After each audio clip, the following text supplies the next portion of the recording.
मैं अपने बारे में सिर्फ इतना कहती हूँ कि मैंने तो मोहब्बत कर ली और जिससे मोहब्बत की अफसोस उसी से शादी भी कर ली। तो ज़्यादा एडवेंचर रहा नहीं ज़िंदगी में, इसलिए मैं कहानियाँ लिखने लगी और कविताएं करने लगी।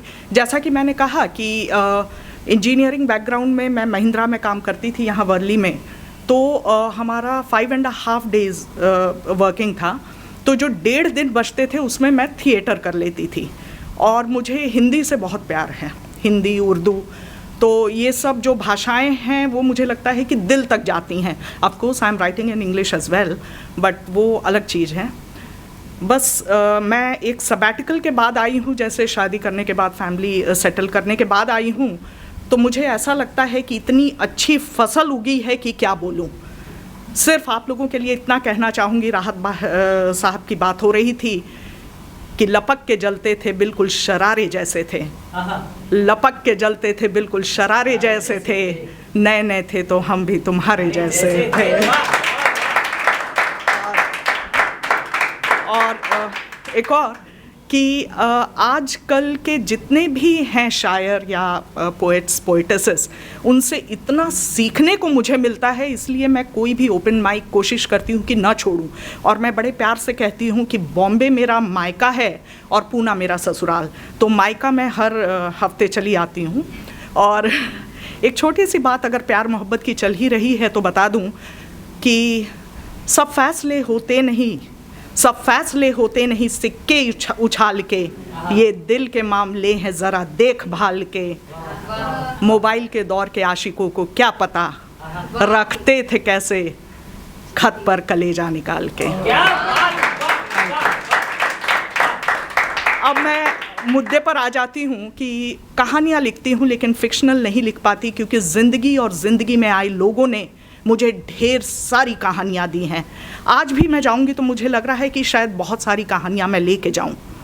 एक छोटा सा वाकया, इंजीनियरिंग कंप्लीट होने के बाद हमारे पास सिर्फ 2 ही चीज़ें हाथ में रहती थी, एक तो इंजीनियरिंग की डिग्री और दूसरी ढेर सारे सपने। और यहाँ के जो सीनियर्स थे उन्होंने पहले ही बोल रखा था, जॉब करना है तो बता देना, इंटरव्यू करवा देंगे। जॉब मिल गई पहला दिन जॉब का। सच बोलूं, इतना अच्छा वेलकम मिला कि क्या बोलूं। हर डिपार्टमेंट में गई, हर किसी से मिली, और उसी दिन मेरी मुलाकात हुई दीपाली से। दीपाली कंप्यूटर डिपार्टमेंट की, उससे मिली तो ऐसा लगा जैसे बचपन के किसी दोस्त से मिलना हो गया हो। इतना अपनापन, इतना प्यार कि बस पूछो मत। लंच टाइम में उसने मुझसे पूछ ही लिया, कहाँ रहती हो? मैंने कहा भाई के पास हूँ, लेकिन थोड़े ही दिनों में मुझे एकोमोडेशन तो ढूंढना ही पड़ेगा क्योंकि भाई बेंगलोर जा रहा है। उसने कहा मेरे पीजी में आ जा। उस दिन after the working hours, within 2 hours I was with Deepali. देर रात तक हमने बात की। पता चला दीपाली मैरिड है और उसका हस्बैंड रमेश पहले हमारी ही कंपनी में था, अभी गुड़गांव में है। बस दिन भर मैंने एक बात नोटिस की दोस्तों, कि उसका लेफ्ट हैंड थोड़ा सा टेढ़ा था। मैंने पूछना मुनासिब नहीं समझा क्योंकि मैं नई थी। कुछ दिनों बाद शाम को जब मैं वाइंड अप कर रही थी, उसका फ़ोन आया। दीपाली ने कहा, रश्मि मेरा लेफ़्ट हैंड थोड़ा दर्द दे रहा है, मैं डॉक्टर के पास जा रही हूँ। मैंने कहा रुक, मैं भी चलती हूँ। उस दिन रात को मैं रोक नहीं पाई और मैंने पूछ ही लिया, क्या हुआ, कैसे हुआ?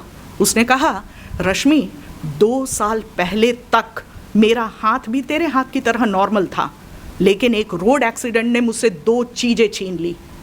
एक तो मेरा हाथ और दूसरा 5 साल का स्टडी बॉयफ्रेंड। मैंने बोला क्या? कौन? तेरा हस्बैंड रमेश? उसने कहा नहीं, उसका नाम रोहित था। उसने मुझसे ब्रेकअप सिर्फ इसलिए कर लिया क्योंकि मेरा हाथ टेढ़ा हो गया था। मैंने बोला तूने कुछ पूछा नहीं, कन्फ्रंट नहीं किया? उसने कहा पूछा, अपने आप से। सिर्फ एक बात उससे पूछना चाहती थी, अगर मैं तुम्हारी जगह रहती तो क्या मैं तुमको छोड़ देती? लेकिन वो मेरे गुस्से के लायक भी नहीं था। बात कहीं ना कहीं दिल को लग गई। मैंने पूछा फिर रमेश? उसने कहा जब मैं रिकवर कर रही थी ना रश्मि, मेरे साथ सिर्फ 3 लोग थे, मेरे मम्मी पापा और रमेश। रोज़ मुझे फ़ोन करता, ऐसा लगता कि जैसे सिंपैथी दिखा रहा है या फिर कलीग है इसलिए फॉर्मेलिटी कर रहा है। लेकिन धीरे धीरे लगने लगा नहीं, वो सिंपैथी नहीं दिखा रहा था, वो तो दीपाली को दीपाली से मिला रहा था। कहता तेरा दिमाग तो कंप्यूटर से भी तेज चलता है। और कुछ महीनों बाद जब कंपनी ने मुझे वापस बुलाया और रमेश ने प्रपोज किया, मैं मना नहीं कर पाई। मेरे दिमाग में बस एक ही ख्याल चल रहा था। मैंने उससे पूछा, दोबारा प्यार कर लिया तूने? तो उसने जो कहा ना दोस्तों, वो मेरी जिंदगी का सबसे बड़ा सबक साबित हुआ। उसने कहा, रश्मि प्यार का क्या है, प्यार तो हर किसी से हो जाता है, लेकिन शादी उसी से करना जिसकी तू इज्जत करती है। मैं रमेश की इज्जत करने लगी थी। और कुछ सालों बाद जब वो मेरी शादी में आई, मुझे देखी, मुस्कुराई, मैं भी उसे देखी और मुस्कुराई, जैसे बोलने की कोशिश कर रही हूँ, देख तेरी बात मैंने याद रखी। आज मैं उस लड़के से शादी कर रही हूँ जिसकी मैं इज्जत करती हूँ, क्योंकि प्यार का क्या है, प्यार तो हो जाता है ना? Thank you. Drop a like, leave a comment, and don't forget to subscribe. Thanks for watching.